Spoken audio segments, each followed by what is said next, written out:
Ladies and gentlemen, welcome back to Doctor Who Reviews 1 week delayed edition. Yeah, sorry about that. I had to leave I had to go on a business trip, which was very urgent, and so there was no time to do a podcast. And I went on a non-business trip to. Yes, but you could have still done it. I could have, but I wouldn't. I probably wouldn't go. Well, I was here the entire time being a jobless slob. Until you said jobless slob, I was about to say good for you, and I thought, no, that sounds harsh. Good almighty. So yeah, this is delayed from a week, and a lot happened in that week. The Supreme Court reveals there has to be a bunch of fuckos. Oh yeah. Get the guillotines! Get the guillotines! Get the guillotines! Oh yeah. Do we want to? I don't know any charities offhand, but we, of course, here at Doctor Who Reviews support women's reproductive rights unconditionally. And we support all rights. Well, yes, but choice, women's rights in particular are being fucked with right now. We support choice, and they're not offering a choice. Well, yeah, but probably by the end of this week, the LGBTQ plus community is about ready to lose some of their choices too. So, yeah. Happy 4th of July, everybody! Yeah. Well, you have no freedoms in the cough freeze country in the country. But anyway, you guys move me over to one of you guys' countries, please. Yeah. So I don't take up much space. Well, I will say just that we'll probably put some sort of charity or something down below. I don't know off the top of my head, but I will include a link to something. Something, support women's rights. Thankfully, the story that we are talking about this week has nothing to do with losing rights at all, so that's good. No, it just has to do with alien cacti. It does. So, to discuss Meglos with me, I have my two usual co-hosts. Firstly, to my virtual left, is he the only one who doesn't buy into the lies? Is he the only one who doesn't wear a disguise? It's Freezing Inferno. Maybe. Oh, by the way, happy belated National Appreciate Your Mirror Day. What? That was yesterday. Oh. I woke up and I had, how you can set alerts on your Windows calendar thing. I woke up and I had one set, National Appreciate Your Mirror Day. So at some point, me in the past must have been oh, let's look up when Mirror Day is. Oh, it's here. I'll remind myself of it. And then I forgot about it completely. I'm like, what the fuck? I love that is an actual day. I mean, there's days for anything. It's like National Talk Like a Pirate Day, for crying out loud. But I love that itself got a day. Anyway, to my virtual right, I had a special intro plan for the 4th of July, and then he went ahead and did a much better one. So who cares? It's It doesn't feel right to big up the 4th of July. I mean, honestly, I'm one of those that have gotten to the point where I just don't believe in the 4th of July anymore. Also, I'm British, so happy Traitors Day. Yeah, basically. No, so here's the fun thing. So I actually was an American history buff for the longest time. So fun American history facts. When we did this whole taxation without representation thing, do you know how much the American tax was that we were protesting? 2p in a pound. $50. 2% of a cent in today's money. Wow. The members under in the UK at the time was paying about 20 times as much as Americans were in tax. Good grief. And King George said more than once he didn't care if Americans paid their tax. That's why it was so low. Because it would have taken forever for the money to get to him anyway. Also, before anyone gets upset about Traitors Day, that was obviously a joke. Oh yeah, no. I don't care. Please, no, please take us back. Please. Meanwhile, in Canada, Kuchiri, we have our own problems at the moment. We're not taking anyone back. Meanwhile, in Canada, we had our day on Saturday, and also for Newfoundland, July 1st is both the anniversary of a bunch of a regiment of soldiers in World War I getting fucking mowed down in France. And B, the total collapse of the codfish industry, which completely fucked economically fucked my entire generation. Fun. Let's talk about cacti. Let's talk about cacti. So, Meglos then. Tom Baker serial. Season Towards 18. the end of his run? This is the second story of season 18, his final season. Yeah, so towards the end of his run then. And I really like this season just because it's got a different vibe to it. It's the first one that John Nathan Turner worked on, and it has Christopher Bidmead as script editor. It's really weird and like alchemical and more science focused. Definitely interesting. I mean, you got stories like State of Decay and Warrior's Gate, which we've covered before. We still have to cover the first of the E-Space trilogy, and also his final story. We do. That's going to be a hell of a time when we get to that. Oh yeah. Well, we probably have to cover the Keeper of Truck, and in between that, just because it sort of sets up some stuff. But yeah, that's a very significant story. This less significant, but still kind of fun. This is just kind of gonzo fluff. It's mid-range Doctor Who. I'm fine with that. I enjoy it. It's not offensive. It's kind of fun. Yeah. The most memorable thing about it is Tom Baker in that cactus makeup. As I say, nothing offensive. It's kind of fun. Mm-hmm. So the action takes place then on 2 planets for Meglos. Tigella and Zolfathura. And I will definitely mispronounce Zolfathura at least once during this podcast. And the main action of the Dr. Romana and K9 is to stay in the TARDIS for a part while the plot happens around them. Unfortunately, yes. Also, K9 is pretty much dogged on appearing in this episode because yeah, they basically, during K9's run, they did this half the time, where it's like, someone's writing their story and they're like, oh god, we gotta work the robot. No, you know what? Fuck it. Oh no, K9 is suffering of malfunction of the doodly wiki, and he will not be appearing in this episode. I think it's like he got waterlogged in the previous story. Yeah. I mean, you said this while we were doing the Shada review about how like they just like they thought it was a mistake. It cost them way too much money to fix every episode or something like that. So half the episodes are K9 broke, not gonna be in this one. And indeed, the waterlog thing you said is actually the justification they used to not have him in the previous serial. Yeah. They're on the beach and K9 goes off into the water and short circuits, and he's just busted for the rest of the story because they didn't want to deal with him. Man, that was some powerful water to knock him out for 2 whole stories. Well, he's in this story a bit more. Oh, yeah, mood. So, the Doctor and Romana are fixing K9 in the TARDIS, and Romana's talking about this planetary system, whatever solar system they're in, and mentions the twin planets Tigella and Zolfathura. And the Doctor mentions, I've been to Tigella before. But also, all that's left of Zolfathura are some mysterious greens. And they do call them screens, don't they? Yeah, they're screens, yeah. Wasn't this around the time Tom Baker and the actress for Romana was getting divorced? Roughly. I can't remember if that happened after she left or not, but no, it was during.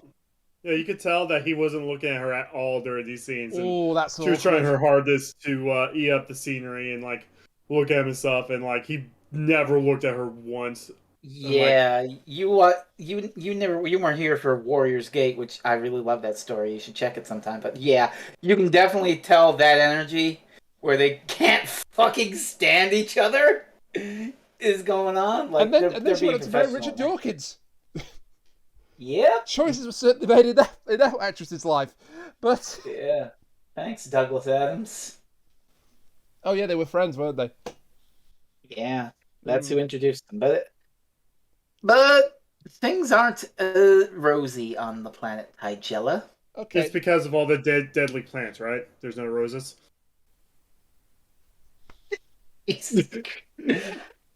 That silence you can hear from me is me just processing that particular joke. That silence you hear from Rainiac is him making this face. Oh, I was expecting the red letter media guy again. Oh, yeah, that too. But I have this one on hand. Sailor Venus, that phase, that works perfectly well for me. Here's something I really like about this story. The central concept of science versus religion.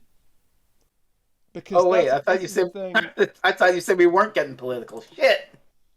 Well, it's broadly political, but it's because it's what the hell? Oh, Deadly plans. and now I reacted, so now it has to go with the edit. God damn it! But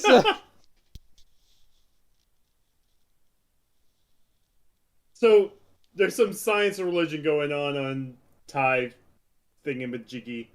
Thai thingamajiggy. Yeah, you really paid attention. Thai Gala. So we have the Daons, who are a religious sect, and they worship the power source of this planet called the dodecahedron. And the savants, they're scientists, and they're like, no, there's no such thing as religion or everything has a scientific explanation. Oh no, it's actually all because of the will of our god Tai. These are two, and they're also big fans of the Beatles with their horrible wigs. Oh god. Yeah, these things are so. I think we also do need to mention the leader of the Daons. Oh god, yeah. So Jekyll Hill is back in Doctor Who, but she's not playing Barbara. Yeah. The hell's her name in this? Lexa. And also, I should mention that the name of the two factions is very apt. Well, Daons worship a god. Well, Daon, Deus, that's God. A deity. Yeah, deity. And then Savant. Brain power. Yeah. Pretty on the nose. So but, on the nose, yeah. But it works. But yeah, it's interesting to think about in this day and age of, oh shit, David Tennant back, Catherine Tate back. Because, it was roughly, how long ago was it? It was like 15 years ago when they were on the screen. And so here we are in this story. It's been like about 15 years since Barbara and Ian left Doctor Who. And now Jacqueline Hill is back playing an unrelated character. Yeah. This is the closest we've gotten to this in the modern era is when what the hell's the name of her actress? Angela Mahindra was in the Sarah Jane Adventures as Rani, not that Rani. No, Completely unrelated character, just called Rani, not the Rani. And then was the Scorpion. And then was the Scorpion in Nikola Tesla. That's about the closest we got to it in this era. But this would be the equivalent of if, I don't know, Karen Gillan showed up 15 years after her departure. But she Which wasn't is like playing in 2 Amy. years. She was playing an alien bounty hunter. Which, well, I mean, that won't happen because she's made $1 bajillion playing an alien bounty hunter in a bigger property, but I get the Yeah, I think you see my point, though, don't you? No, she said she'll come back if she gets to come back with Smith and Darvel, so she's expressed interest in coming back. Yo, RTD, announce the 11th Doctor and Amy and Rory for the 60th anniversary, you coward. Yeah, get something beyond David Tennant nostalgia. But I just think it's interesting that in 1980 they were starting to get nostalgic for the Hartnell years like that. Because, it was sort of like a generational thing. Because the next story, Full Circle, is the first Doctor Who story to be written by someone who grew up watching Doctor Who. So there's a sense of that whole a generation who grew up on the show is now sort of getting their nostalgia in, and, taking charge and whatnot. But anyway, the Daons and Savants can't agree, and so the mediator between them is Zaster. Decides, I'm going to call in an outsider to help. He's called the Doctor. So he'll sort this shit out with our dodecahedron, and we're losing power and shit. So they've met in the past, the Doctor and Zaster. Because he's mentioned briefly in the TARDIS. Yeah. That's important. The Doctor's been to Tagella before, which will become important because over on the planet Zolfathura, a spaceship is landing. And then we have what might have been an attempted impressive shot in 1980, where it's like a blue screen, but it pans, which was a big deal at the time Yeah, for Doctor Who. it's a fairly obvious blue screen, unfortunately, but I mean, yeah, so these guys. Special effects. Yay! Yeah, well, I mean, I get what they're going for. It's like, ooh, look what we can do. But also, it's obvious blue screen. And what the main guy that comes out, these guys are the Gaztecs. They're just space pirates. Space pirates. they're space pirates, but their aesthetic is kind of like the Mongols. Yeah, I don't know Like about Asian. don't know about the design choice there, but I don't want to say anyway, the main. barbarians as a pejorative. I mean it more as a descriptor. Yeah, but I mean, you got the main guy. His name's General Grugger, and he's got like a beard, and you can basically see blue screen through his beard whenever he's out You there. got elevated special effects, haven't you? Oh, you gotta love when you can just see the blue screen. But yeah, so they land on this planet, and they took on a job request, and they brought a random person from Earth here. This poor sod doesn't even get a name. He's just the Earthling. The Earthling. Yes. I think he's like a bank manager or an estate agent. They just kidnapped this poor sod. He's just an average British salary man. He's just like, what the fuck? I've been kidnapped by fucking aliens. And then out of the middle of the screens, which are fucking these massive things, like hundreds of feet tall, just in the center of this desert, from the center of it, this big thing bursts out of the ground and opens up a door. And so the guys go inside. We've got the main two, General Gregor's the leader, and his second in command is Lieutenant Brodadak. What a name that is. Which, the funny fact about that is, it's an anagram for bad actor. Ha! That's the joke. Did they think he was a bad actor, or? I don't know. Maybe it's just a piss take at, bad actors and Doctor, whatever. But, he plays his role. He's just like, he's the dumb one. It's a bit harsh to call him a bad actor. He's not really a bad actor. But anyway, so they go into this thing, and it's like a fancy facility with all sorts of buttons and stuff. And someone starts talking to them. Ah, ha, ha, you're here, General Gregor. It's I, Meglos, the only survivor of Zolfathura. Wait, who's talking? I'm talking! And they pan over, and there's a fucking cactus. Yeah.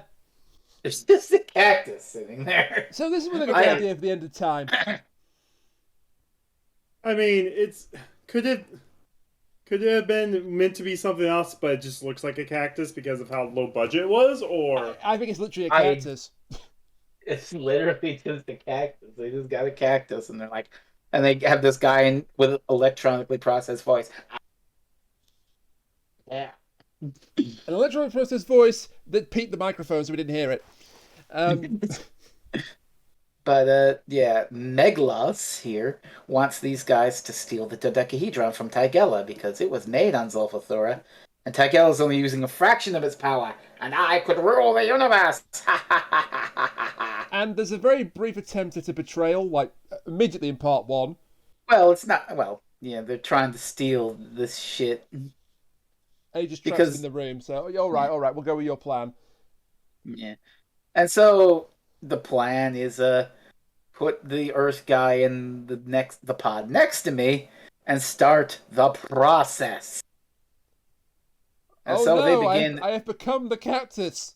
And so they begin this shit. The cactus starts to shrivel, and then the guy, he becomes a fucking cactus, man. I kind of love this costume. It must have been absolute hell for both him and Tom Baker in the makeup chair. I mean, I feel sorry for both of them, but yeah. But yeah, I mean, it's an effective, spooky, low budget image. Just a cactus, man. I mean, Doctor Who's done worse with monster designs. Well, so now that Meglos is possessing this guy, and he's part cactus, so now their plan is, well, how are we going to stop the doctor? Because Tagella just sent for a Time Lord to help them. We can't have that. And so Meglos starts going that shit on his computer, and we cut to the TARDIS, and they fix K9. Wow. And we get this scene where it's like, oh, damn. And the doctor trips over a scarf, and we see it play out, and they have a little banter. And then it repeats. And they're like, and after they repeat it, they're like, wait, what the fuck? And then it repeats again. And Meglots explains, ha ha, I've trapped them in a chronic hysteretic time loop. They're aware of it after the initial part ends, but they're stuck forever! Like flies trapped in amber. Oh, well, that's great. But and Gregor's like, well, okay, well, what are you going to do now? The doctor's not going to get to Tagella. And then we see the doctor's hand. Oh, but he is, gentlemen, because I'm the doctor. And cue the stinger. Dun dun dun. And that's part one. I do love the yeah, it must have been an absolute pain in the arse to apply to these two gentlemen, but I do love the makeup for Meglos. Oh yeah. But I think it'll be okay because those were probably good itching things. Just get that spot on your back, you know.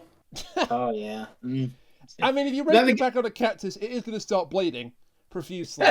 So I mean, sometimes you gotta itch that bad. Just saying. I mean, yeah, but not to the point of gruesomely injuring yourself and requiring surgery. I'm just saying. So we go into part two, and we've got this time loop, which now this is some real.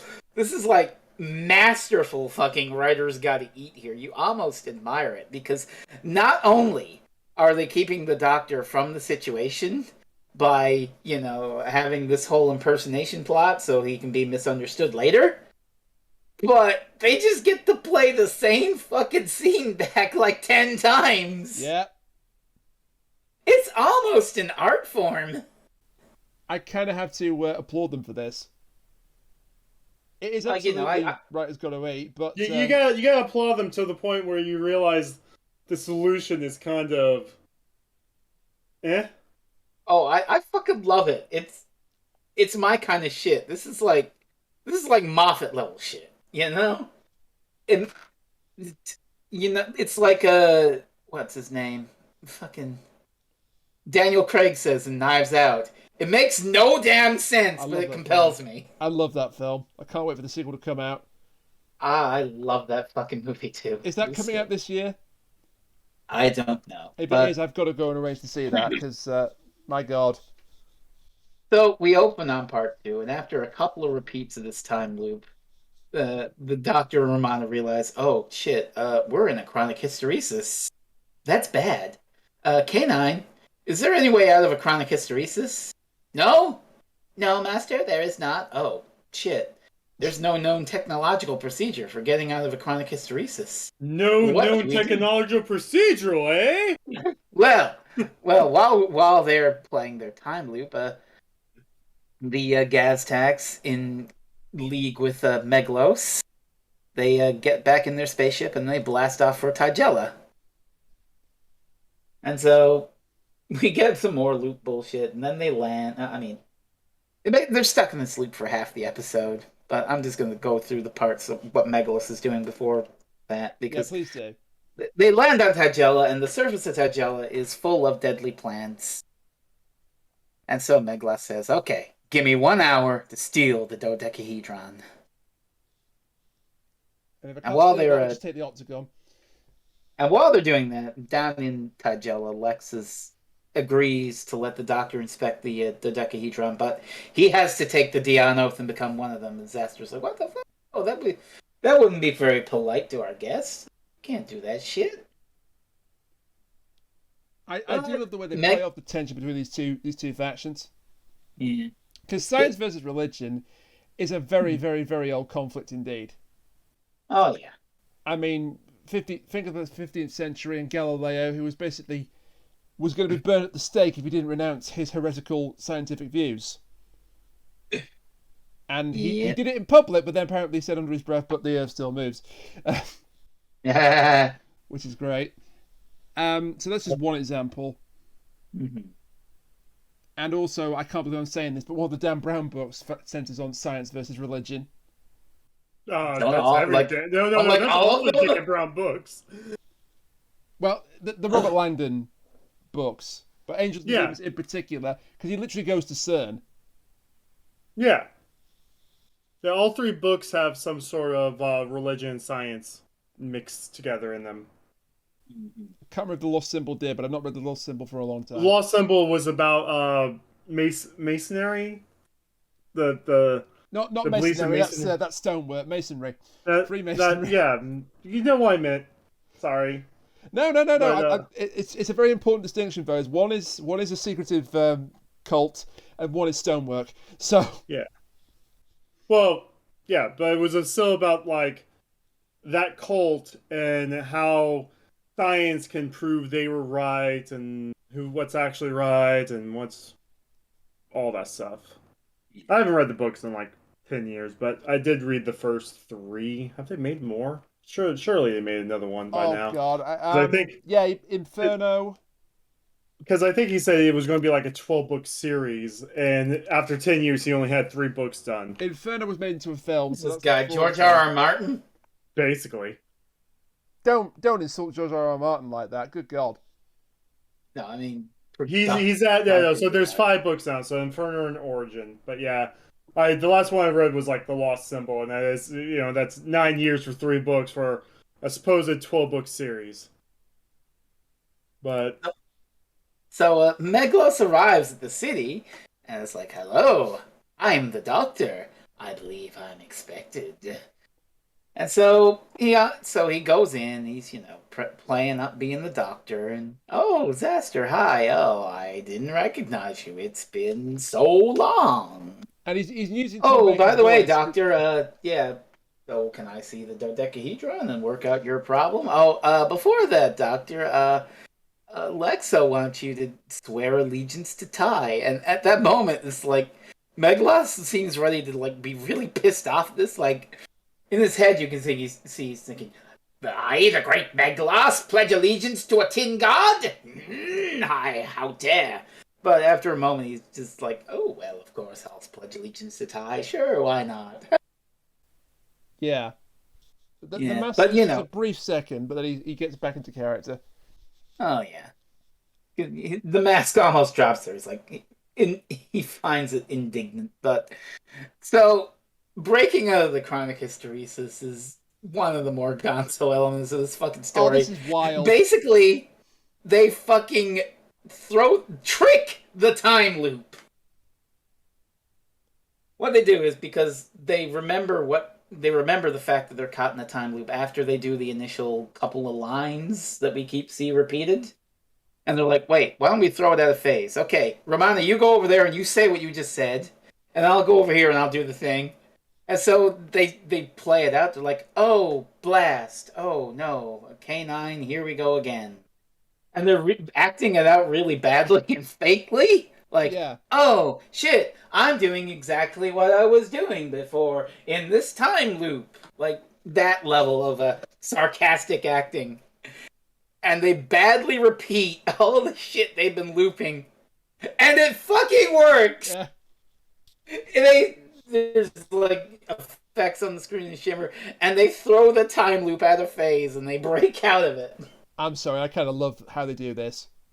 It's so fucking, like, it's almost up, I mean, let's see, on a scale of, like, perfect logical sense to the moon is an egg, it's up there! Nothing's up there with the moon's an egg, but I get what you're saying. You know what I mean. It's like I said, it makes no goddamn sense if you try and think about it in a scientific sense, but I still fucking love it. So they're free now, so they land on Tygella at long last. The Doctor and Myrna are finally actually in the plot now. Isn't that great? Yay. But while that's happening, Meglos, still disguised as the Doctor, is going into the power room. And he's insisting that he be the only one to go inside because it's dangerous. Not suspicious in the And so, slightest. and so there he is facing the dodecahedron, which looks exactly like a big dodecahedron.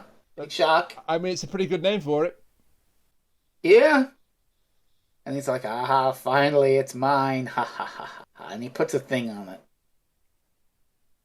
And And then, so while the doctor is off going to Tagella, Romana decides to wander off and immediately get into life-threatening danger by silly rubber plants. oh, I love I ironically love these. The bell plants.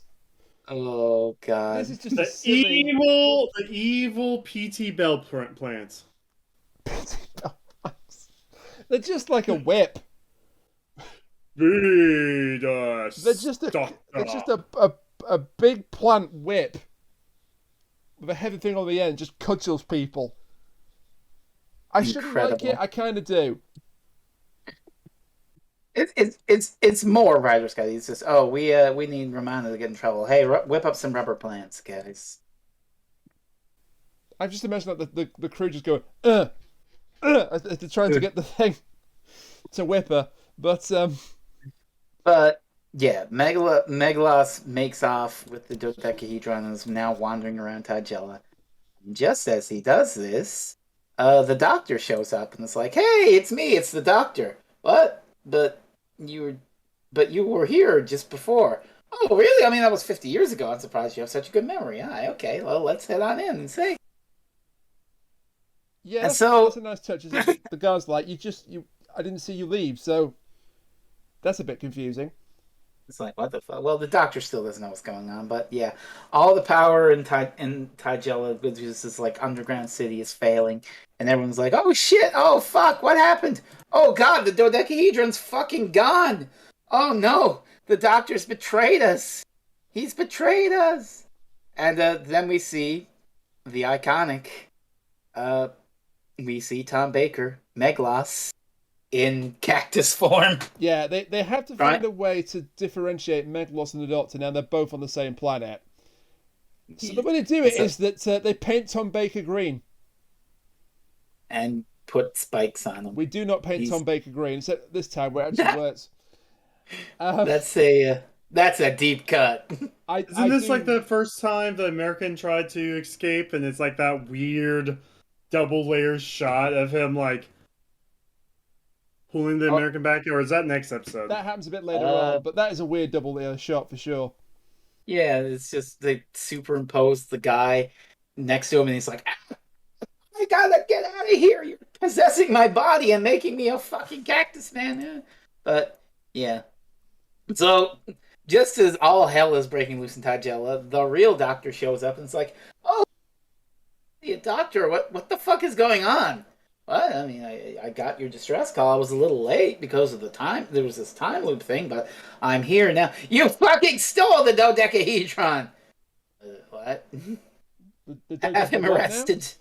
Yeah, so he gets captured.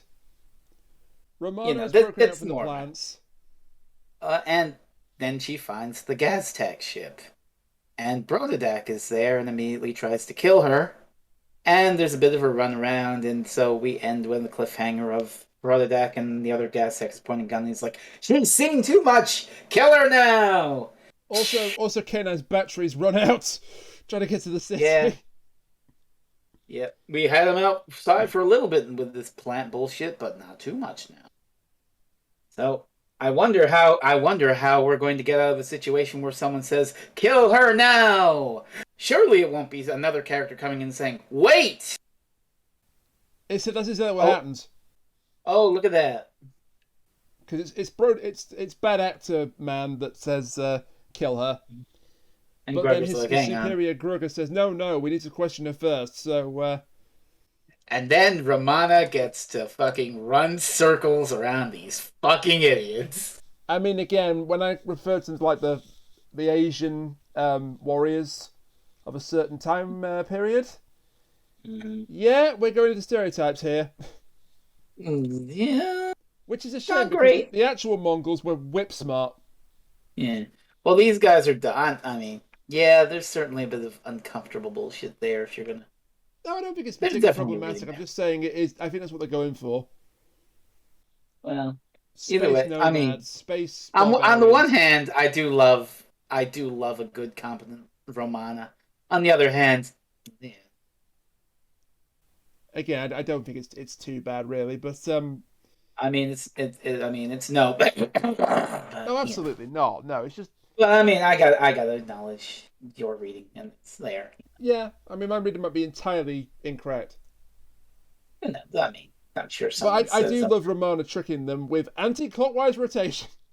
Yeah, she's like, "Oh, I'll show you where my ship landed if I can find it. This is fine. It's confusing. So why don't you follow me and I'll show you?" And so she's just starting to lead them around in circles, and then she leads them back to their own ship and is like, "You let us back to your own ship. Explain, or I'll kill you." Anti-clockwise rotation. What? Planet rotates anti-clockwise. Oh, that So makes sense. So instead of going this, so if we go this way, we'll come around to my ship instead of your Also, ship. also, how small is this planet? Like, is it like a half a mile in diameter? I think it's Well, tiny. well, they only had enough budget for like a jungle set and then the city, but We don't see much of Tigella, yeah. and we see even less of Zolfathura because there's not much left of it to see. So the doctor finally realizes, wait a minute, y'all actually saw me here before, didn't you? So there's a couple of possibilities. Either it was a projection because of the chronic hysteresis. Either there's something else going on, or maybe we got a good old fashioned doppelganger case going on. And I think And it's this is interesting where how the savants seem to be listening to his explanation, but Lexa wants to shut it down. Lexa, oh, hey, it's like the writers are saying, are planting their foot firmly on the science side, and like, oh, science is one of the religions, like, oh. And then we do get the scene that Kuchiri talked about earlier, where Meglos is on a walkway, and the Earthling tries to break free of him, Yeah. and you get this nice shot of the Earthling to the side of Meglos, but not fully there. Like he's kind of ethereal, incorporeal. Transparent, That's just it. Yeah. superimposed, and he's like, let me out, let me out, let me out. And so this is when another savant, who we really haven't mentioned yet, the side character, a lady named Karis, she finds Meglos, and she's just like, "Doctor, what? You're a cactus. What the fuck? I'm Meglos, and check out what I've got. He You just won't give admits me that he's Meglos. I mean, he's got the cactus makeup on. He knows the jig is up. But he's like, oh, but look what I've got. You daren't fuck with me. And he pulls something out of his pocket, and she's shocked. Oh no, he got it with the silly buzzer. This guy's been taking tips from the Joker. Watch out. But as the doctor's trying to prove his innocence, we see that Lex is obviously plotting something, and the Daons are like standing menacingly around, just waiting. They're just standing there menacingly. And then Romana leads the Gaztacs into the fucking plant garden with the bell plants, so they can get fucked up by that shit. Yeah, so now they get whipped by the bell plants. Anyway, then Lexus starts a coup. As you do. As you do. Well, clearly the dodecahedron's been taken by our god, so we'll take over and exile all non-believers to the surface. Yeah. Oh, but Doctor, you're gonna... the leads have out who's Diedrichs, the capture Zasta, the mediator, and the Doctor. And oh, but Doctor, you're not gonna be exiled. Don't worry about that. You're gonna be sacrificed to bring back the dodecahedron. Oh boy. How does that work? Like, how does that work? Like, and then like, I don't know. I mean, religious cults. Yeah. At the I mean, you have this single controversial. source of power. Like, you have this single source of power, right? That's apparently basically like a miniature sun, because later on you find out that it's like it weighs like 10,000 black holes or something. There would be no way he can carry it out. Oh, so it's stolen. I will just kill this random person and another one will respawn. Respawn. It's not a video game, my dude. I mean, how do they expect to get it back then? It'll just come out. Because they have faith that it'll work. It's like that movie. What's it called? Midsommar. Or as I like to call it, my anxiety All meltdown. right, I'm sorry for suggesting that again. I know, I know, I know. Like Midsommar, or as I like to call it, never accept lemonade from a stranger. Oh God! Oh no! If you haven't seen Midsommar, y'all, you don't know how fucking gross that's that the red that's in a lemonade is not strawberries. Oh no! Why? Jesus, why? You brought it up, okay? I didn't bring up shit. Right. Well, Midsommar, or as I like to call it, the Wicker Man Part 2. But Midsommar, or as I like to call it. Oh my God, Kuchiri! Midsommar, or as I like to call it, Happy Strawberry Day.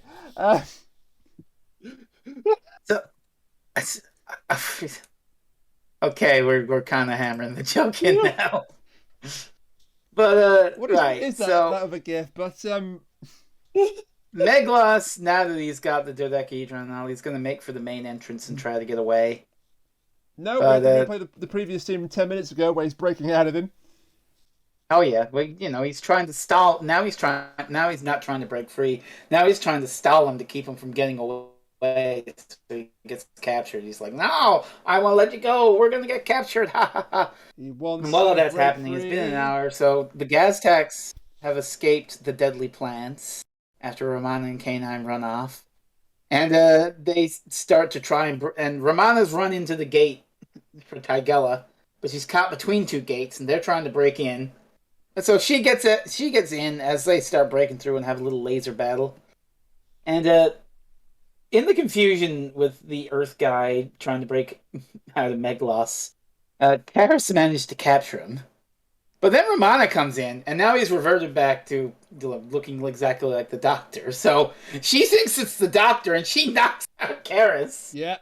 And Meglos gets away. Classic mistaken identity. Whoops. Also, Grugger proves to be the biggest villain in Doctor Who because he kicks K9. That bastard. I think I read somewhere. I think I heard this in like the special features on the DVD. Maybe it's on the TARDIS wiki. But the actor wanted to prove how bad of a guy he was by kicking K9 so all the kids would hate him. You are correct. He wasn't in the script. This bit wasn't in the script originally.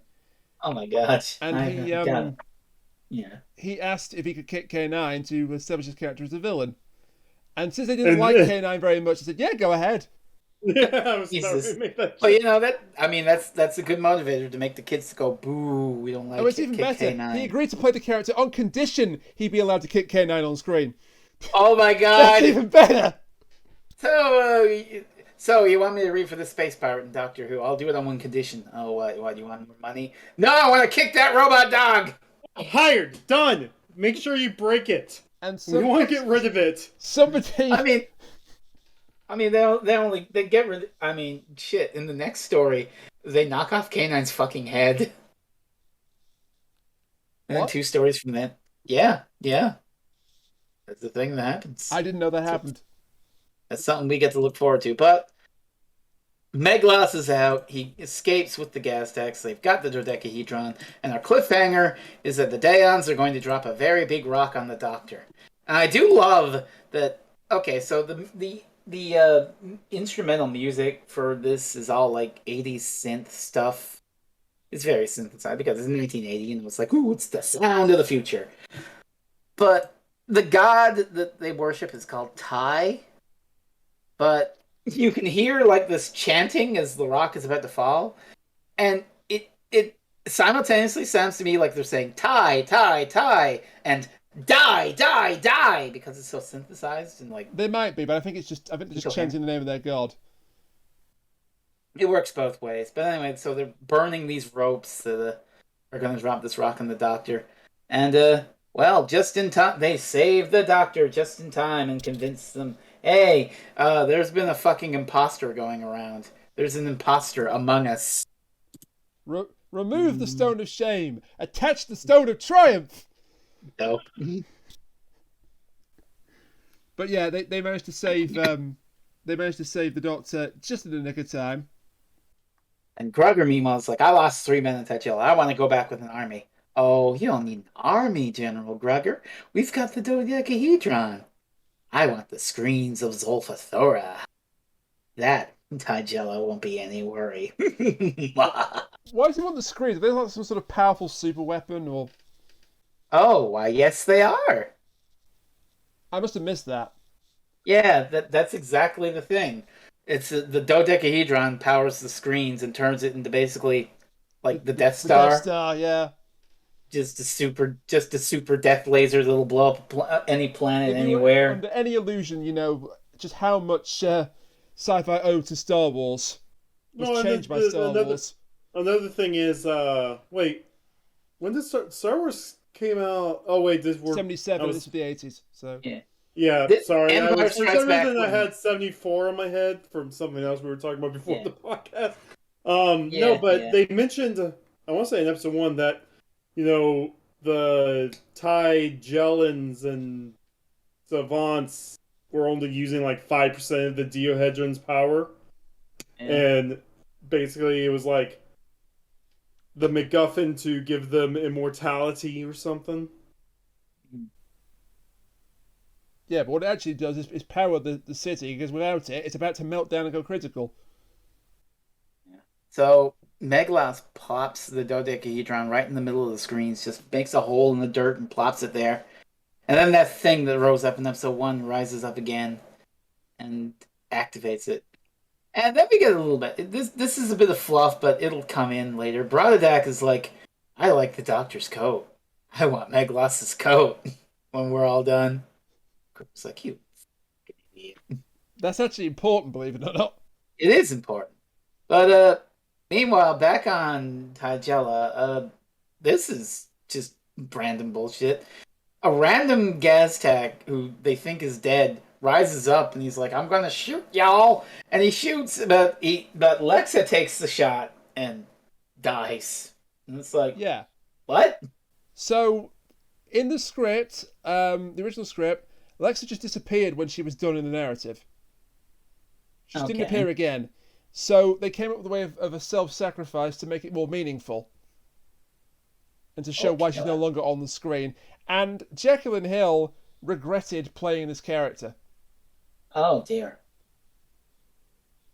She kind of thought in hindsight it was a mistake to come back and play an entirely different character to who she'd been in the show previously.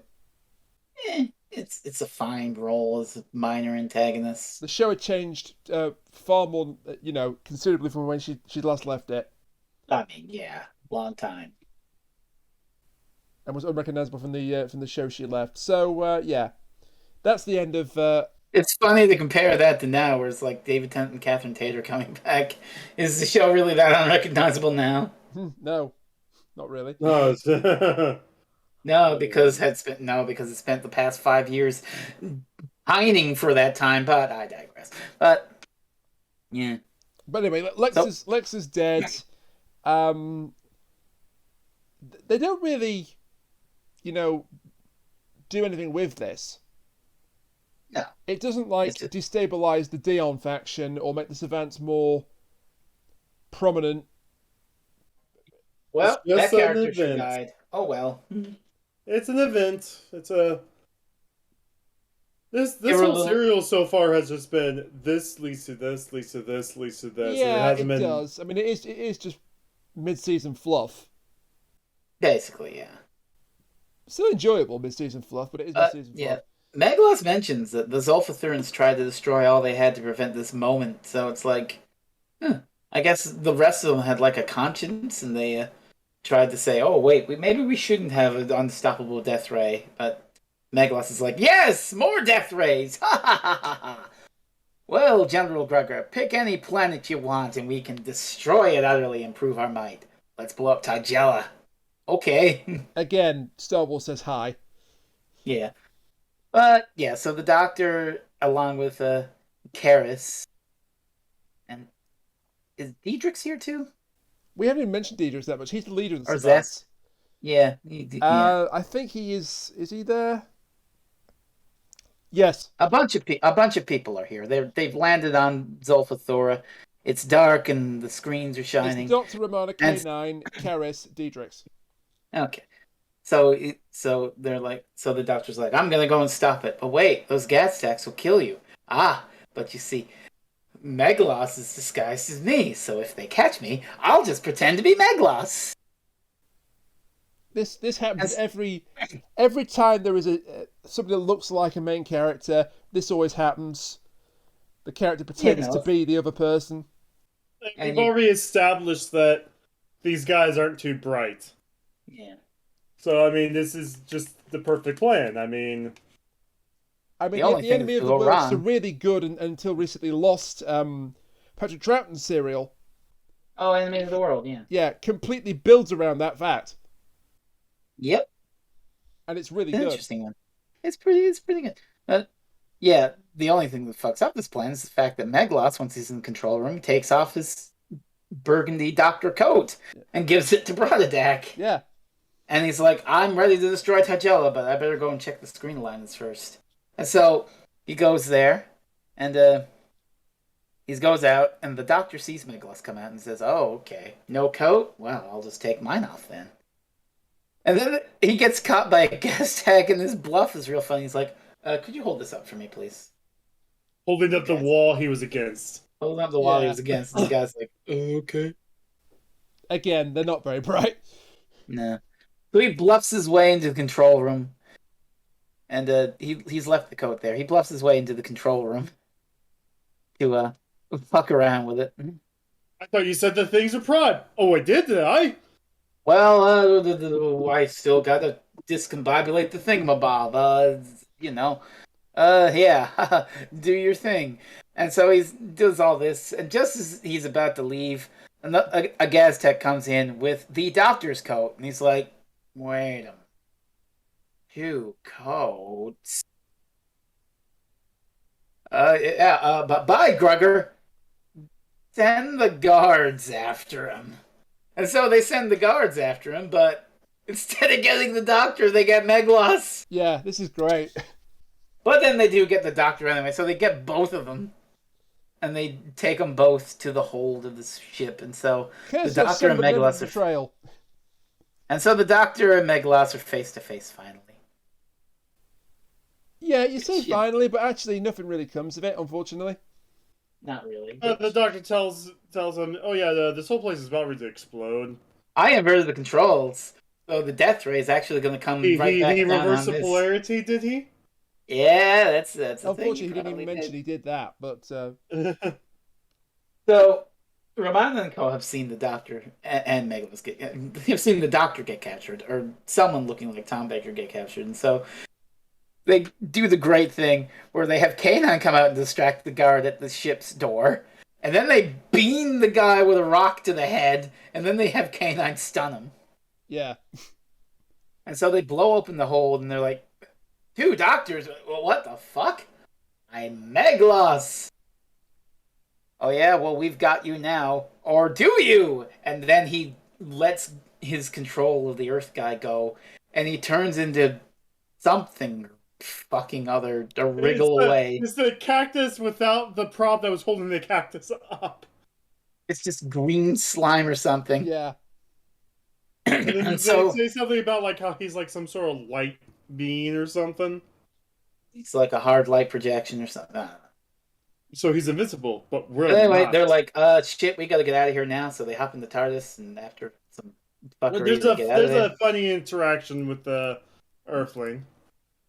Oh, at the end, That's yeah, at the but end, yeah. you know, But basically, Meglos tries to get into the thing and stop the bullshit from going boom, but he fails, and Grugger, Brodadak, and Meglos go fucking boom. And the beam comes back on itself. and presumably all the gas tats that were still alive at that point.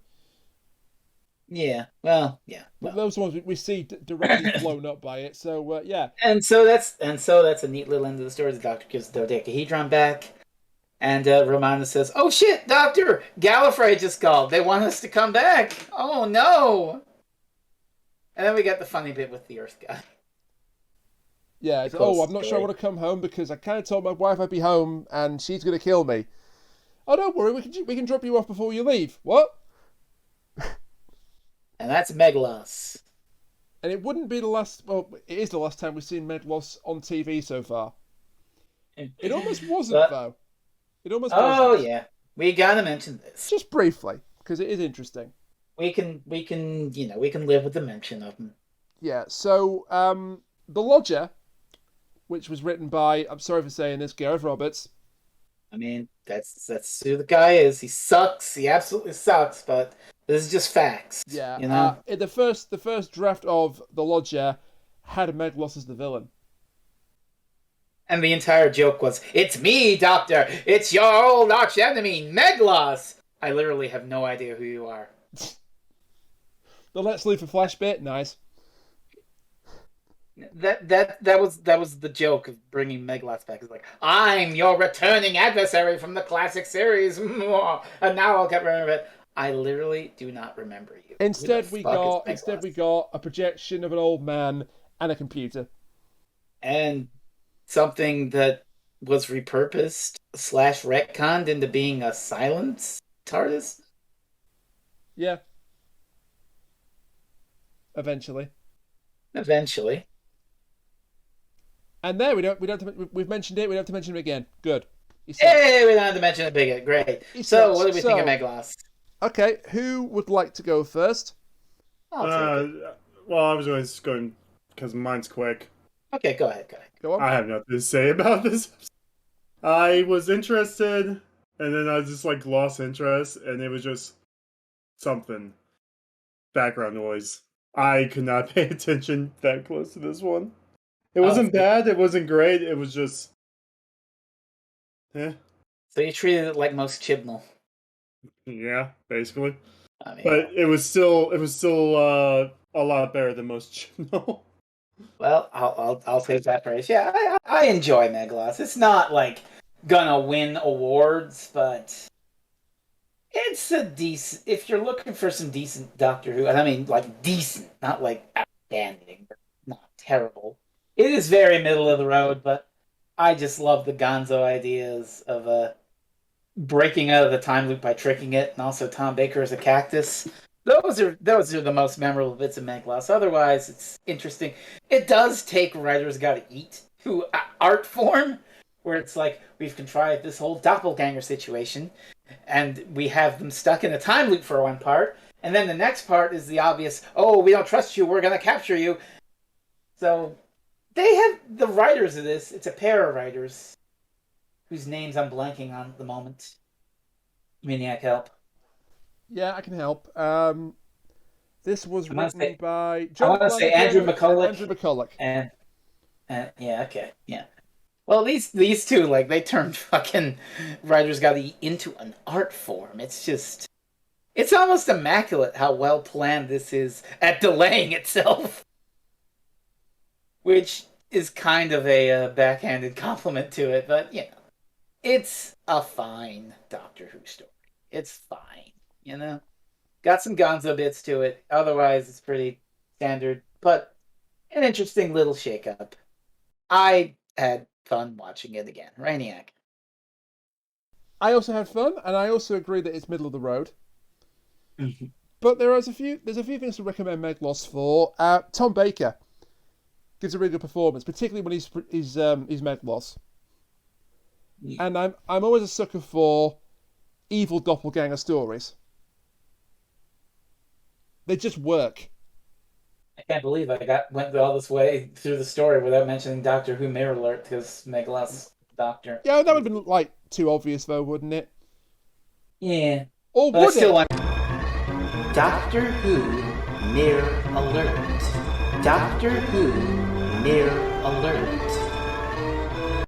The makeup on Meglos / Tom Baker, it's actually really good for the 80s. Yeah. Also kind of corny, but I really like it. The effects are not bad, apart from that blue screen where you can see it through the guy's beard. That's inexcusable. Jacqueline Hill is back, and that's a curiosity, but she doesn't really do anything. And also, there's not enough meat on the bones of this story at all. They could have done something really interesting with the science versus religion aspect. It barely features in favour of wacky Meglos as the Doctor antics, which of course you've got to have in there, but you could have, I don't know, you could have divided it a bit more evenly. And the time loop thing is, a very cynical way of not having to film as much footage for the episode. But it's also kind of genius in its gonzo-ness, so I kind of can't hate that either. But yeah, it's fine. It's fine. It's not good, it's not bad. It's fine. It's fine. It's just fine. It's fine. I wonder if our next story will be fine. Kuchiri? It was my choice? I take it from that you didn't pick something. Nope. We're in trouble because neither did I. How about this time around we'll just leave it a secret? We could do that, but then that kind of makes it really hard for the promotion for next week. I have no idea what to do. It is your turn because I swapped over with you when you couldn't appear. Oh yeah. But what the hell? I'll just jump back into my usual rotation. Okay. Fine. It's fine. I've got this. She's fine. VFX car on fire. Gandhi quote. That damn Gandhi quote. Oh, every time. What is it doing? By the way, I should mention that I am now the proud owner of a DVD of the Velocipaster bought for $5 with other shitty dinosaur movies at the Walmart. Do you know what? Nice. You know what? We mentioned it. Let's do it because it has a parallel with Meglos. Next time on Doctor Who Reviews, Petrol Trout stars an Enemy of the World. Oh, thank God. For a second, I thought you were going to pick the Lodger. No? Now I know what I'm going to pick next time. 2 weeks from now, Kuchiri's not on Doctor Who Reviews. What a shame. Are you just making your brand picking all the episodes that fucking induce the debate discussions of the problematic elements? I mean, he's taking it from me, so I'm happy with it. Yeah, I mean, eventually, if we're going to do every story, we have to. I get, but I mean, or we can, try some other sci-fi shows out, like a certain Japanese one. So join us for 2 weeks then for the Lodger. Yeah, the world. I mean, we're really not escaping the problematic bullshit and enemy of the world because there's some stuff. It's the 60s. It's the 60s. Yeah, so it's the 60s. It's the 60s. It's a bit more. It's a bit more forgivable than writer is a bigot. I mean, you still got to call it like you see. And we will. And it's a big one because it is 6 parts. Yeah. Oh God, what have I signed us up for? I mean, fucking. Yeah, I mean, well, we got to do those big 6-parters at some point. We do, we do, and I do like this one because we covered it as a duo. Way back when. Did. Long ago. It's wild because I watched it before it was found. You did, yeah. Yeah, and then I cannot express the fucking joy it was loading up episode 1 and being like, holy shit, this story I watched the recon of. It's fucking moving. It's here. My God. Yeah, okay. The world. Shall I tell them where they can find us? Certainly. You can find us on Twitter at ReviewsDoctor. And the individual Twitters, I am at Freezing Inferno, Kuchiri's at The Kuchiri, Rainiac's at Rainiac Da Maniac. Yep. And Cat is at Concave Usurper. We all stream video games at some point, although I haven't done it in a fucking month. At Freezing Inferno on Twitch, at Kuchiri on Twitch. The Kuchiri. The Kuchiri on Twitch? Yeah, it's on Kuchiri everywhere else, but Twitch won't let me change my name to just Kuchiri. And the thing is, the reason why is I deleted Kuchiri, because there was just a Kuchiri. like a regular Kuchiri, and I deleted it a year ago. And so apparently, after 6 months, you can change your like the name goes back into the name pool. Mm-hmm. And I've tried getting the name, and they just won't let me change my name to remove the from it. Thanks, Jeff Bezos. So at the Kuchiri on Twitch. Yeah. At Rainiac on Twitch and at Concave Surfer on Twitch. Buy The Tower Through the Trees by Sean Dillon and Back to the 11th Hour, Volumes 1 and 2 by Krista McTeer on Amazon.com. And support women's rights, because Roe versus Wade overturning support the is right to choose. Yeah. Oh, Anyway. if you really want to be raging, did you hear about what happened in Ohio? Oh God. Good Lord. 10-year-old girl. Yeah. Oh, yeah. I wouldn't mention this, but yeah. Yeah, it's bad. And what's even worse is there's like a whole 500 reply thing saying that because the doctor told her to go to Indiana, the doctor should go to prison. The girl should be put to death. The family should be put to death for allowing this to happen. It's wow. Like, what the that fuck, sounds people? that just sounds like an average discourse on Twitter, to be honest That with you. sure is pro-life, all right. This person who broke a law should be... To quote George Carlin... If you're pre-born, you're fine. If you're... if you're pre-born, you're fine. If you're preschool, you're fucked. Thank you. Get me out of this fucking country, please. Please. We will try to arrange that to happen. Well, not that until my then, country's much better at the moment, but there you go. I mean, I don't really think I'm in the glass. I think I'm in the glass house too, basically. But yeah, support. Anyway, let's say goodnight, Rainiac. Support the right to for them to choose. Good night, Rainiac, and we'll see you next time for Enemy of the World. Patrick Troughton stars in The Enemy of the World, and the enemy of the world is not the United States. Spoiler alert. Until then, bye for now.